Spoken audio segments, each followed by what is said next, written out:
Petugas kepolisian dari Polsek Tamalandrea, Kota Makassar, terlibat kejar-kejaran dengan pelaku pengeroyokan. Para pelaku akhirnya bisa ditangkap setelah petugas berjibaku. Ketiga pelaku pun langsung dibawa ke Polsek Tamalandrea untuk pemeriksaan lebih lanjut. Ketiga pelaku melakukan aksi pengeroyokan kepada seorang pelajar di Jalan Kapasaraya, Makassar. Pelaku disebut kesal atas perlakuan korban. Gara-gara apa kau pukul itu korban? Apa penyebabnya? Pak, sebelumnya itu Pak, Nasur kebelikan bensin Pak. Nah, terus? Jadi bilang, nggak ada uang kang dari isi bensin saya Pak. Ada saya pupuk singgah di lapangan bulu tangkis. Tapi ada memang itu orang Pak.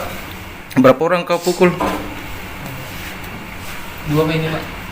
Berdua atau bertiga? Ini juga. Apanya kau tarik? Bajunya. Kalau kau apanya? Ya, Kalau kamu apanya yang kau tarik? belakangnya Pak. Belakangnya. Berapa kali kau pukul? 1 kali.